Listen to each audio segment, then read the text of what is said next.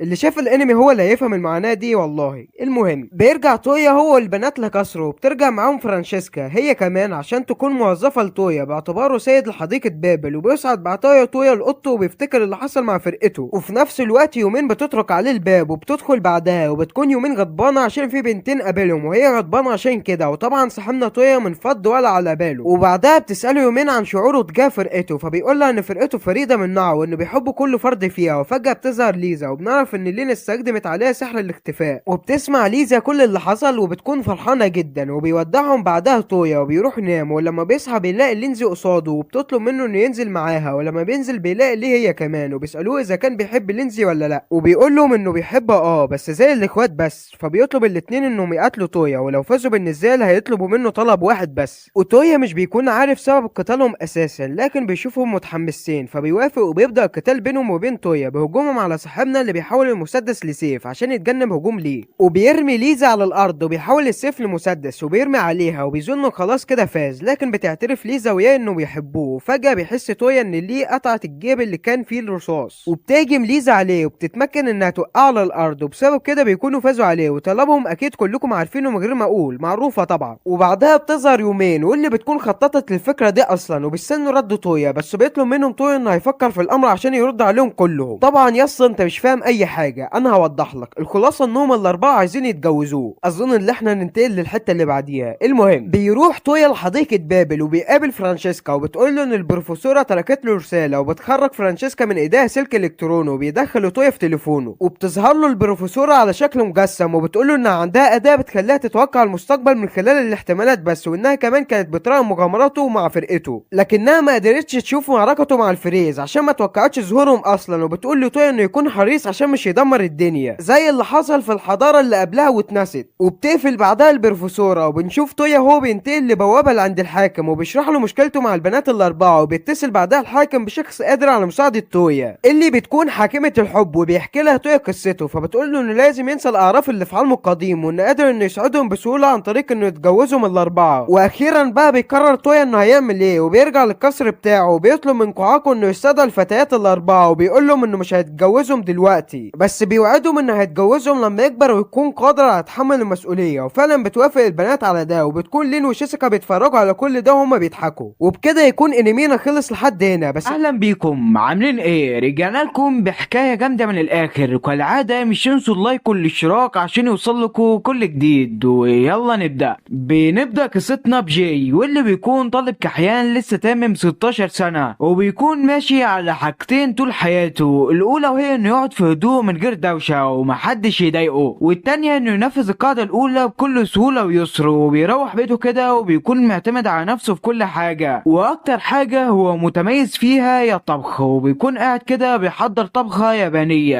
اسمها الرامن، وبيخلص الطبخة وبيكون فرحان بيها جدا لانها بتكون احسن اكلة بالنسبة ليه. ولكن فجأة النور بيظهر من العدم وبيخرج منه بنت جميلة كده. جاي بيترعب وما كانش فاهم اللي بيحصل، وبيسيب الطبق اللي في ايده من اللي حصل، ولكن قبل ما يقع على الارض البنت بتتحول لهيئة طفل وبتلحق الطبق وبتاكله كله، وبعد ما بتخلص بيروح لها جاي وبيتكلم معاها وبيقول لها انت مين وايه اللي جابك هنا، فبتقول له انا اسمي دورا، وبتفضل تعرف ليه عن نفسها، ولكنه ما بيكونش مهتم بيها اصلا وبيرميها بره البيت. ولكن لما بيدخل بيلاقيها جات ليه تاني، وبيكون مفكر بقى ان كل ده وهم، وده سببه انه عشان صحي بدري ولا حاجة، فبيشوف المنظر ده وبعدها بيطردها تاني، ولكن بترجع تاني، وساعتها بقى بيقرر يسمع ليها وبيعمل ليها عصير كده، وبيقول ليها انا عندي ليكي 3 اسئلة ولازم تجاوبي عليهم. فقالت له تمام. قال لها اول حاجة انت مين وايه اللي جابك هنا وازاي اخلص منك؟ فبتقول له البنت انا اسمي دورا، روح انت استدعيتها وانت بتطبخ من غير ما تقصد، وعمري 3 مليون سنة، والهيئة اللي شفتين عليها في الاول دي هي هيئتي الحقيقية، وانا صغرت نفسي كده بس عشان اوفر طاقة. وبيسمع الكلام وبيسيبها ويمشي عشان ما يتأخرش على المدرسة، ولكن فجأة بيلاقي دورا بتظهر له في كل مكان وبتضايقه، ولما بيوصل الفصل برضه بتطلع ليه تاني وبتفضل تضايق فيه في كل حتة. بس هو بيلاحظ حاجة غريبة، ان دورا محدش يعرف يشوفها غيره. بيخلص مدرسته وبيكون مروح وهو ماشي في الطريق كده بتجيله البنت دي وبتديله جواب وبتعترف فيه بحبها ليه. جاي بيتبسط جدا وبياخد منها الجواب، بس فجأة دورا بتظهر من الشنطة بتاعته فبيزعق وبيرمي الشنطة على الأرض قدام البنت، وده طبعا اللي خلى البنت تفكر ما بيحبهاش وزعلت وسابته ومشيت. بعدها بقى جاي بيتعصب من دورا وبيديها شوية أكل كده وبيفضل يقول كلام ليها على أمل إنها تختفي يعني. وساعتها دورا بتعيط وبتظهر على هيئتها الحقيقية وبتقول له كنت عارفة من الأول إن مفيش حد عاوزني ولا حد بيحبني، وطالما أنت مش عاوزني أفضل جنبك فأنا هسيبك ومش هتشوفني تاني، بس عندي طلب واحد قبل ما أمشي. تعالى ناخد جولة في المدينة ونتكلم شوية واحكي لك على شوية حاجات. وبتكون بتعمل كده عشان تكون أي ذكريات بينها وبينه. فبعدها بيوافق جاي وبيروح معاها، وهما في الطريق بتمسك ايده وبتخليه يشوف الارواح التانيين، وبيبص بيلاقي كل شخص عادي جنبه روح تعيسة وزعلانة ونفسها ان اي حد يستدعيها، وبتوريله بقى قوتها وكل اللي تقدر تعمله، وبتقوله ديت هي حياتي وحياة الارواح التانيين. انت اول ما استدعيتني انا كنت فرحانة جدا من جوه قلبي، بس طالما قررك انك تسيبني فمش مشكلة، بس انا هسألك للمرة الاخيرة انت موافق تعمل معايا العقد ولا لا؟ جاي بعدها بيحس بالوحدة اللي هي عاشتها وبيمسك ايديها وبيعمل معاها العقد، ورسميا بقت دورا الروح المساعدة ليه. ووقتها بقى دورا بتفرح جدا بسبب انه وافق تكون معاه في اي حتة. وبعدها بقى جاي بيقول انا بقيت الملك بتاعك، وريني بقى تعمل ايه عشان سيدك. فبتركب على ظهره وبتطلع جناحاتها وبتطيره. وجاي في الوقت ده كان اول مرة يشوف العالم في الارتفاع ده، وكان فرحان جدا بالسبب ده. ولكن وهما طايرين بيجي يكلم دورا كده بيلاقيها نامت في وقت مش ينفع فيه النوم اصلا، وبسبب ده بيقعوا وبيتجرحوا، وبعدها بيروحوا البيت وبيعالجوا جروحهم وبعدين بيناموا. وتاني يوم جاي بيروح المدرسة وبيكون قاعد في الملعب كده، ودورا هي كمان كانت قاعدة جنبه بتتشمس وبتقول له الجو حلو قوي النهارده. بس فجأة وهما قاعدين بيسمعوا اخر اخبار على التلفزيون، واللي هي ان في شجرة كبيرة مقطوعة في الجنينة ومش عارفين اي حيوان مفترس قطعها. وكمان شافوا حاجة غريبة والكاميرات رصدت شاب بيطير في السماء. وجاي اول ما بيسمع الكلام ده بيتصدم وبيقول ده اول يوم ليكي معايا وفضحتينا الله يخرب بيتك. وبيتسأل جاي لو هي فضلت معاه كمان شوية ايه اللي هيحصل. فبتقول له دورا انت لسه شفت حاجة، دي لسه البداية مش اكتر. فبيسيبها وبيحط السماعة وبيشغل اغاني عشان يريح دماغه. ولكن فجأة بيلاقي نبتة كده بتيجي وبتهجم على دورا. دورا بتحاول تندى على جاي ولكنه كان حاطط السماعة وفي عالم تاني، فبترمي عليه ازازة كده عشان ياخد باله. واول ما بيلف وشه بيشوف النبتة دي وهي بتاخد دورا وبتهرب بتهرب بعيد عنه، فبيسيب اللي في ايده وبيلحقها. ودورا بتكلمه عن طريق التخاطر بالعافية وبتقوله انت لو بعدت عني فمش هعرف استخدم قوتي. وبنفهم ان قوتها بتكون موجودة بس وهي مع جاي. فبعدها صاحبنا بيترعب جدا وبيكمل جري وراها، ولكن النبتة بتشتته بورا شجرة كده وبتهرب منه. وبيقف جاي بعدها مش عارف هيوصل لها ازاي. وكل لحظة بتعدي التخاطر ما بينهم بيقل وما عادش بيسمع صوتها بوضوح. وبيجي ليه واحد كده تاني وبيكلمه وبيقوله انا عارف انك مش انسان طبيعي، انضم لينا، احنا منظمة للابطال الخارقين. بس جاي ما بيكونش مركز في كلامه وبيدور على النبتة في كل حتة وبيشوفها من بعيد كده وبيزق الولد ده ويسيبه ويمشي ويروح ليها، ولكن بتطلع بنت متنكرة في اللبس ده مش اكتر. ودورا كمان كانت حاسة بخنقة وبدأ يغمى عليها، وجاي بيفضل يفكر كده لحد لما بيتوقع مكانها وبيروح كده على مهرجان. وبتكلم دورا وبتقوله انا حاسة انك قربت مني، فبيستفزها جاي بالكلام وبيقول لها انا كنت عاوز اخلص منك اصلا ولكن ما كنتش عارف، بس طالما اتخطفتي فبكده اتخلصت منك ومش هتعرفي ترجعي، وده اللي انا عايزه اصلا. وساعتها دورا بتتعصب من الكلام وبتبدأ تضرب في النبتة اللي حبسها. جاي بيشوفها اخيرا وبيعرف مكانها، فبترجع قوتها تاني وبتخرج منه بكل سهولة. وبعدها بتيجي مع النبتة وبتفضل تضرب فيها، ولكن النبتة بتهرب منها وبتروح للملك بتاعها. وبتكون البنت دي هي اللي خلتها تعمل كل الحاجات الشريرة دي. ودورا اول لما بتشوفها بتتعصب وبتهجم عليها، ولكن بتختفي من المكان وشكل البنت دي وراها حاجة مش نعرفها. وبعدها بتروح دورا لجاي وبتقوله انت عرفت ان انا هنا ازاي بالتحديد؟ فبيقول لها بصي، اول حاجة انا لاحظت اللي ما كانش حد شايفها الا انا، فعرفت انها روح زيك بالظبط، وانت قلتي ان الروح لو بعدت عن ملكها هتقل قوتها، وده اللي خلاني استنتج انها قريبة والنبتة دي بتلف حواليها مش اكتر. وكمان لاحظت حاجة غريبة، ان البنت دي لابسة هدوم غالية والحلق بتاعها عليه شعار عيلة كبيرة في المدينة، والغالب انها منهم. الواد جاي ده ساعات بيفكرني بكيرا والله من كتر الذكاء اللي عنده. المهم بعدها بقى بتروح البنت اللي هجمت عليها لجدها، وبنعرف ان اسمها هانا، وبتكون استعادة روح الشجرة اللي شفناها. فالجد بيقول لها عملت اللي قلتلك عليه ولا لا؟ فبتقول له للاسف لا، هو استخدم عقله وذكائه وعرف يوصل لنا بسهولة. فبيقول لها ده طبعا زي ما انا متوقع، انا هفضل وراه لحد لما تطلع قوته الكاملة، وشكله بيكون بيخطط لحاجة. وبتسيبه هنا بعدها وبتروح لجاي وبتديله اشارة كده من غير ما تتكلم، وبعدها بتسيبه وبتمشي. وكل الطلبة زمايله اتصدموا ازاي واحدة في الجمال ده بتحب واحد كحيان زي جاي. ساعتها بياخدوا الجواب وبيفتحوه، وبتكون كاتباله انها هتقابله في الجنينة بعد المدرسة. وبالفعل بعد المدرسة صاحبنا بيكون رايح على هناك، بس كل الطلبة كانوا جايين وراه مش سايبينه، ولكن شوية نباتات كده بتوقف طريقهم ومش بيعرفوا يكملوا. وجاي بقى بيقف في طريق مسدود، بس فجأة بيبص كده بيلاقي طريق بيتفتح ليه من وسط الاشجار، وساعتها بيكمل فيه وبيلاقي هنا في انتظاره وبتقول له سلمنا الروح اللي معاك عشان مش هيحصل ليك اي مشاكل. فبيقول لها جاي ده من رابع المستحيلات، صحيح في الاول مش كنت حاببها وكنت عايز اخلص منها، بس دلوقتي انا اتعودت على وجودها معايا وبقت فرد من افراد عيلتي ومش هسمع لحد يقرب ليها تاني. وفي ساعتها هنا بتتعصب وبترمي عليه ورده وبتجرحه، لسه ما بيلحقش يعمل حاجه بيلاقيها بتهجم عليه تاني، ولكن جاي بيتفادى الضربه بصعوبه. وقتها دورا بتقعد تدور على السلاح بتاعها وبتكون مش لاقياه، وبتقول لي جاي يستحمل شويه بس لما هي تلاقيه وتديهوله، ولكن هنا كانت عماله تهجم عليه من كل ناحيه وبتستخدم مستوى عالي من طاقتها وبتحول اوراق الشجر لسهام وبتضربه. جاي بيحاول يهرب منها ولكن بتسيبه وبتهجم عليه تاني، ودورا قاعده تدور ومش لاقيه اي اسلحه. هنا وقتها بتقول يلا نخلص عليهم، وبتستخدم اعلى حاجه من قوتها وبتطلع شجره عملاقه وبتهجم عليهم بيها، وبتهجم على دورا الاول ولكن بتهرب بصعوبه ولسه بتحاول تبعد اكتر، بس هنا بتستخدم فرع الشجره وبتثبتها وبتهجم عليها تاني، وشكلهم خلاص مش هينجوا ودي النهايه. بس انت مفكر ان هم هيموتوا بالصوره دي؟ لا مش ينفع يا صديقي والله. وفعلا بيلاقوا سلاحهم الاسطوري وبيقطعوا ايدي الشجره وبيخرجوا كده هو ودورا في مشهد روعه وشكلهم هيولعوا الدنيا. هنا بتهجم عليهم تاني ولكن جاي بيستخدم قوته وبيصد ضربتها بكل براعه وبيطير عليها وبيستخدم سلاحه وبيقطع فيها من كل مكان. وهنا مش عارف عارفة تعمل حاجة. جاي بيقول لدورا تشوف الضربة دي بقى، وبيهجم عليها تاني بقوته بيكسر الشجرة حرفيا. وهنا بعدها بتمتص قوة الشجرة وخلاص خسرت قدامهم ولسه هتمشي، ولكن دورا بتهجم عليها وعاوزة تقتلها، ولكن جاي بيمنعها وبتقول انت عملت كل ده ليه؟ فبيقول ليها عشان هي ما استخدمتش طاقتها الكاملة اصلا، وكل ده كانت بتلعب معانا مش اكتر. حتى بص وراك كده، بتبص بتلاقي اكتر من شجرة عملاقة تانية، وهي اصلا سابتهم ومرضتش تهجم عليهم غير بواحدة. ودورا هنا بتتصدم من اللي بتشوفه. ساعتها بقت النبتة تتكلم معاهم وبتقول